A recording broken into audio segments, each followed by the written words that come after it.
ನಮಸ್ಕಾರ ಸ್ನೇಹಿತರೆ, welcome back to my channel. ಸ್ನೇಹಿತರೆ, ಇಂದಿನ ನಮ್ಮ ನೈತಿಕ ಕಥೆಯ ಹೆಸರು ಮೋಸ ಹೋದ ಕರಡಿ. ಸ್ನೇಹಿತರೆ, ಒಂದು ಕಾಡಿನಲ್ಲಿ ನರಿಯು ಬಹುತೇಕ ಎಲ್ಲ ಪ್ರಾಣಿಗಳ ಮಾಂಸದ ರುಚಿಯನ್ನು ನೋಡಿತ್ತು. ಆದರೆ ಕರಡಿಯ ಮಾಂಸದ ರುಚಿ ನೋಡಿರಲಿಲ್ಲ.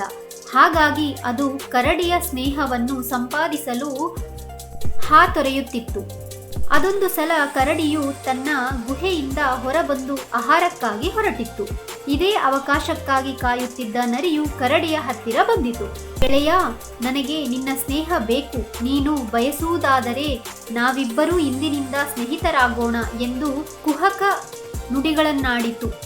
ಕೂಡಲೇ ಕರಡಿಯು ನರಿಯ ಸ್ನೇಹಕ್ಕೆ ಸಮ್ಮತಿ ಸೂಚಿಸಿತು.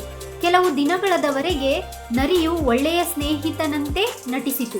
ಒಂದು ದಿನ ನರಿಯು ಕರಡಿಗೆ, ಮಿತ್ರ, ನಿನ್ನ ಮೈ ಮೇಲಿನ ರೋಮಗಳು ನಿನಗೆ ಭಾರವೆನಿಸುವುದಿಲ್ಲವೇ? ನೋಡಲು ಸಹ ತುಂಬ ಅಸಹ್ಯವಾಗಿ ಕಾಣುತ್ತವೆ. ಒಮ್ಮೆ ನಿನ್ನ ರೋಮಗಳನ್ನು ಕತ್ತರಿಸಿಕೊಂಡು ಬಿಡು.